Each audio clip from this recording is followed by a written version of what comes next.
The early autumn air was crisp and clear. The Israelites had returned to the land of their ancestors. They were scattered in towns and villages, yet their hearts were united. Their gaze was fixed on Jerusalem. It lay in ruins, a shadow of its former glory, but in their hearts a new hope was dawning. They would rebuild, they would restore, they would see the temple rise again. The journey had been long, they had endured hardship and uncertainty, but their faith had not wavered.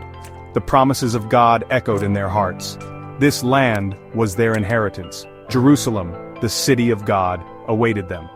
As they settled into their new homes, a sense of anticipation filled the air. The time to rebuild had come. Among them were men chosen to lead.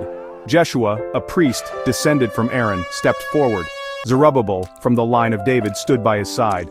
Together they rallied the people. They reminded them of God's law, given through Moses. The altar, the heart of worship, must be rebuilt. Sacrifices must be offered once more.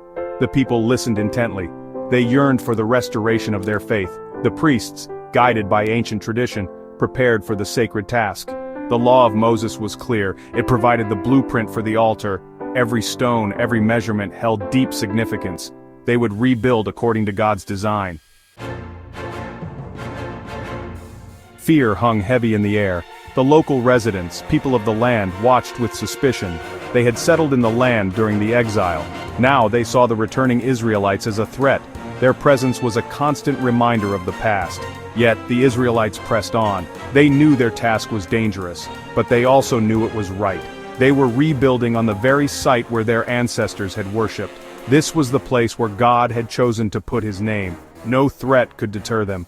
Their faith fueled their courage. They would not be intimidated. The altar would be rebuilt. Stone by stone the altar rose. Finally, it stood complete, a testament to their faith and resilience. The priests, clothed in their sacred garments, prepared for the first sacrifice. The aroma of burning wood filled the air, a sweet savor ascending to heaven. The people watched with reverence. Tears streamed down their faces. The covenant was being renewed. The daily sacrifices resumed. Morning and evening, the priests offered burnt offerings. It was a symbol of their dependence on God. Their lives, their hopes, their dreams were placed on the altar. The rhythm of worship, once lost, was restored. The smoke rising from the altar was a beacon of hope, a sign that God had not forgotten his people. Section 5, Rebuilding the Temple, a vision takes shape. But the altar was only the beginning. The temple, the dwelling place of God, lay in ruins. It was a constant reminder of their loss. Yet amidst the rubble, a new vision was taking shape. The people yearned for a place where they could gather to worship God. Skilled workers were sought out. Masons, carpenters, metalworkers. Their expertise was needed to construct the temple. The people pooled their resources, giving generously of their time, talents, and possessions. The rebuilding of the temple would be a community effort, a testament to their shared faith and determination. Section 6, Cyrus's decree, a king's support. Cyrus, the Persian king, had issued a decree. He had authorized the rebuilding of the temple. He had even returned the sacred vessels that had been taken from Jerusalem.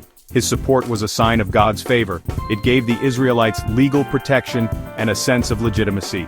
The decree was read aloud to the people. A cheer went up from the crowd. God had indeed moved the heart of a king. Their task, though daunting, was not impossible. With Cyrus's support, they could rebuild without fear of interference. Hope surged through the community. Section 7, Stones laid, a foundation for faith. The work began in earnest. Stone by stone, the foundation of the temple was laid. It was back-breaking work, but no one complained. Each stone represented their commitment to God. Each layer brought them closer to their goal. Jeshua and the Levites supervised the construction. They ensured that every detail conformed to the divine blueprint. The sound of hammers striking chisels filled the air. It was the sound of progress, the sound of hope being built anew. Section 8, Trumpet Sound, a symphony of joy and tears. Finally the day arrived. The foundation of the temple was complete. It was a day of great celebration. The priests, dressed in their finest robes, blew their trumpets. The sound echoed throughout the city, a triumphant fanfare. Cymbals clashed, adding to the joyous noise. The people gathered, their voices raised in songs of praise and thanksgiving. But amidst the rejoicing, there were also tears. The older generation wept as they remembered the former temple, the one destroyed by the Babylonians. It was a bittersweet moment, a poignant reminder of all they had lost and all they had regained. Section 9, a tapestry of emotions, remembering and rebuilding. The emotions of the day were complex, a tapestry woven from joy and sorrow, hope and grief.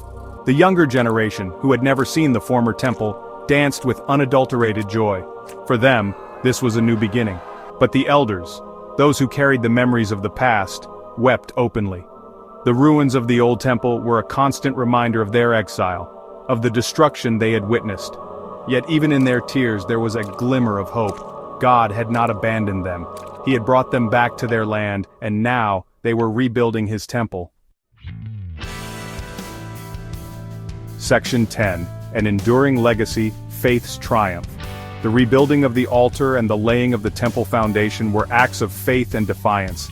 They were a declaration that neither exile nor oppression could extinguish the flame of their belief. The journey ahead would be long and arduous, but the Israelites were determined to finish the task. This was more than just a construction project, it was a testament to the enduring power of faith. It was a symbol of hope for a people who had known suffering and loss. And it was a reminder that even in the darkest of times, God is faithful to his promises. The temple would be rebuilt, and it would stand as a beacon of hope for generations to come.